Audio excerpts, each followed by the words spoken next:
My first marriage felt like a fairy tale until I caught who I thought was my soulmate cheating. I was shattered, but I found love again with someone who just confirmed to me that soulmates are nothing but a myth.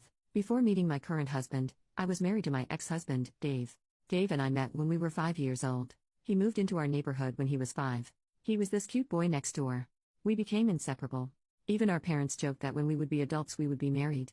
Ever since I knew the concept of marriage, I was determined that I would marry Dave. We were like soulmates.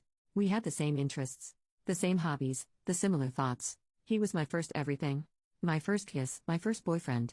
The guy I lost my V card to. Among our friends we were the perfect couple. After graduating high school, we immediately got married. I got into a good school, but I decided to study with Dave. We got married right after we finished high school. Our parents helped us find an apartment closer to our school. We worked hard. We would even talk about having kids often. On our 6th anniversary we decided that we would try for a baby next year. I still remember the day when we were teenagers and cuddling. We already decided what our babies' names would be. During our 7th year of marriage, my mom got sick, so I had to stay with her for a while. I was planning to do something special for our 7th year anniversary, so I left early to surprise him. Well, I went to my bedroom and there I saw my husband screwing another girl in our marital bed. I can never get that image out of my head. My husband saw me and his face turned pale. I don't know what happened, but I threw up right in the spot. My husband was giving me the usual, "It's not what it looks like, I am sorry, it was a mistake." I locked myself in the bathroom. I somehow mustered my strength and called my friend to pick me up and just don't listen to Dave. When my friend arrived she charged at Dave. She grabbed some of my things and we left. I was in a catatonic stage at that point. Eventually my parents knew. They supported on whatever decision I would make. Dave's parents however wanted us to be together. There was a huge fight but eventually we settled for divorce. My whole fairy tale fantasy just shattered. I was spiraling into depression. My parents booked me a therapist, and for 2 years I was like a living corpse. After that my friend pushed me to go on a date. I did, but no one even came close to Dave. I was searching for Dave in every guy, but they all failed to live up to the expectation. That is when I met my now husband, Jay. Jay was the opposite of Dave. Dave was funny. He would be the life of the party. I remember one time he made me laugh so hard that I fell from my chair. But Jay was not funny like Dave. He would use humor only as clapbacks if he wants to insult someone. He was also very stoic and closed off, pretty boring to my taste. On our first date, I asked him some questions like, "What is your favorite movie?" He told me he doesn't watch movies, and that he liked reading. He didn't even ask me a thing.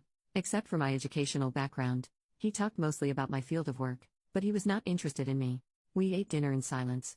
I was 100% sure he would not call me, but 2 days later he did. He asked me out on a second date. I was skeptical of whether or not I should go.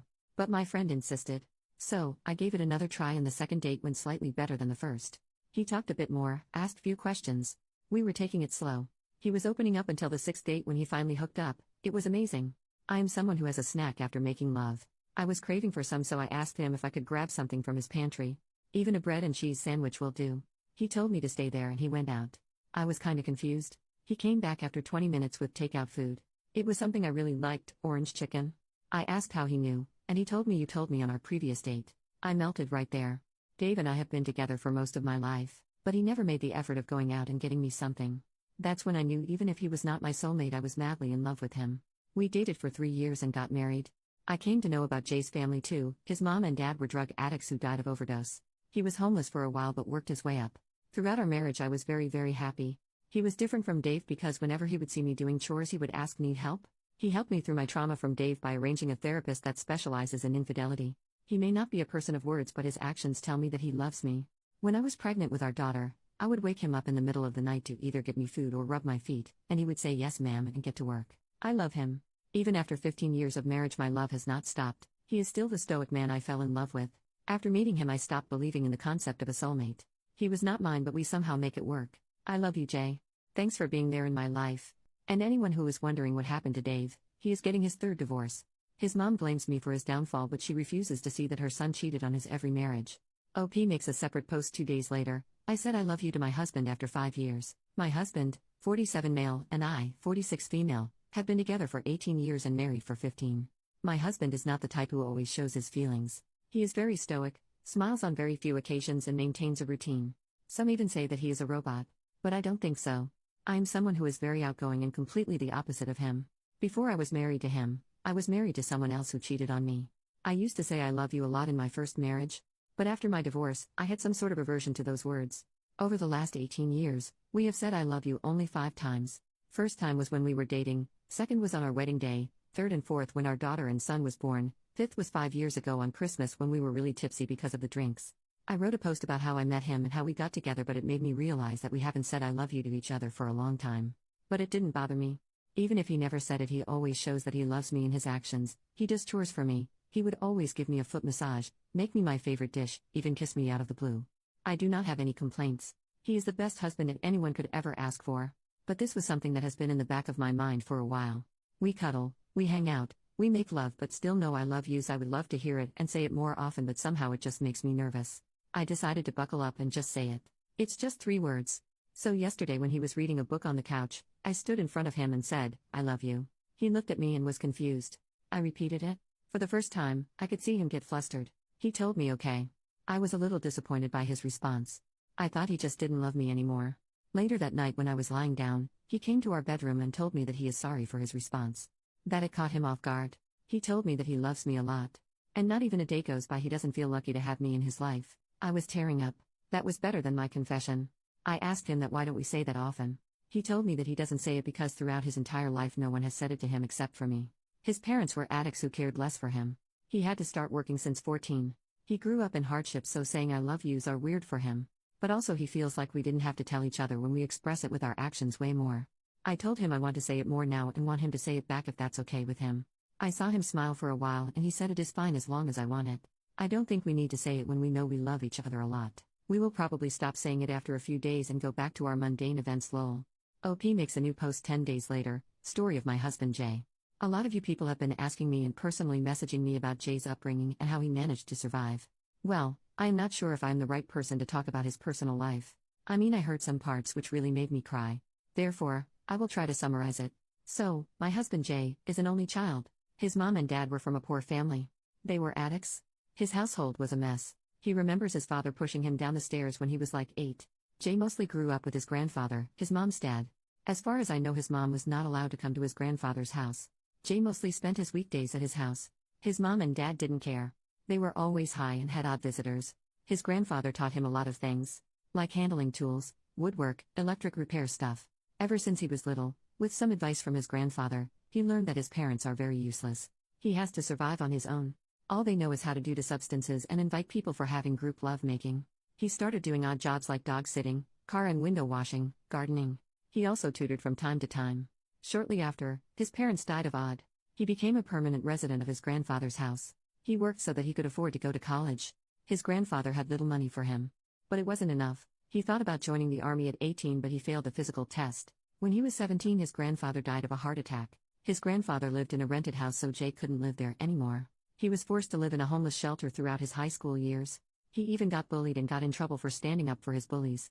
But since he was a good student, he didn't face serious repercussion. He left the homeless shelter when a pastor from their local church took him in. He knew Jay because he worked in the church for a while. The pastor was a nice guy. He funded his living and also helped him get a scholarship to a good university. Jay studied finance and business. His entire childhood, he lived in poverty. So, he was obsessed with learning how to make money. He made some connections which landed him a good part-time job during his final year. I met Jay through my friend. She worked in the same company as him. He worked as an investment banker at that time. And the rest you all know. This is pretty much it. I understand why he is so stoic and doesn't show his emotions. I once asked out of curiosity that he saw the harsh reality of life, but still how does he manage to stay good? He once told me about this couple whose children he used to tutor. They were a really happy family in his eyes. The husband loved his wife. He mentioned that the husband would always have a hand on his wife's body as a form of affection. Their children were also well behaved and had a good childhood. From that moment he knew he wanted a family like that, because he never had a complete family. But he was sure that somebody would not be able to love him because he doesn't know how to show love. Throughout his entire childhood he has only seen his parents fight and cheat on each other in front of each other. That really destroyed his perception of love. If it wasn't for that couple, he probably wouldn't believe that there are people in this world who can love each other for life. It is a little wrong of me to say he displays no emotions. He does, but on rare occasions. I remember the day our daughter was born. Jay held her and cried loudly. He kept repeating, I will protect you. I'll never leave you. He did say I love you to both me and her. Same thing happened when our son was born. I mean, it gave me an idea to just pop out babies so that I can see his emotional face, haha. But anyways, I know he does love me and our little family. He always holds me tight whenever we are cuddling. He is really good with my parents. My parents also adore him. Sometimes, it just makes me cry knowing that he has been through a lot and I have lived such a sheltered life. Sometimes, I feel like I don't deserve him because he is very kind and a good person. Also, yeah, we do say I love you a lot more now. Final update 1 month later. I just wanted to give a big thanks to everyone for who has been kind and supportive. I cannot imagine that so many people will come through because of my post. A lot of you suggested therapy. To be honest, I did in the past, but my husband brushed it off by saying his past rarely bothers him. Thanks to people in Reddit, I suggested him some articles on PTSD and childhood trauma. He studied for a bit and found a therapist for him to help him with his trauma. He only had 2 sessions till now. Few days ago he came home from work and I went to greet him like usual. He pulled in for a big hug and started sobbing. I told him it's okay. We went to our bedroom where we sat down and talked. He told me that he was sorry for being so ice cold all these years. He opened up more and said he was afraid to confront his demons, so he just kept them back in his head. He had trouble expressing how he felt. He felt guilty that he didn't say he loves more often.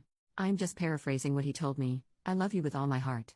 I know I don't say it, but I feel it every day and every moment. I'm sorry for taking away all those years from you, for not expressing my love for you. Words cannot express what you actually mean to me. You gave me my kids, made my house a home. I never had that growing up. I always wanted that and you made it happen. I'm sorry that I was so cold and never said I love you more. Because I do. I love you a lot. I want to make it up to you. I don't want to waste another second of my life burying those emotions anymore. It feels good to see him vulnerable for the first time in his life. I cried with him that night. We talked a lot about our marriage and the times we spent. It was a real bonding experience. From that day on, he has been really attentive towards me. He would always come home as early as possible to simply have more time with me. We cuddle a lot and also make love. Except this time it feels new and different. Like a newfound love. He has been saying I love you to my kids. My son is confused and my daughter just said, "Dad, you are weird." He is thinking about planning a trip for just 2 of us because it has been really long since we had went on a trip alone. So thanks, Reddit. You gave me a new version of my husband and probably strengthened my marriage with him. Not that there was problems, but I hope my husband would not be so haunted by his demons now.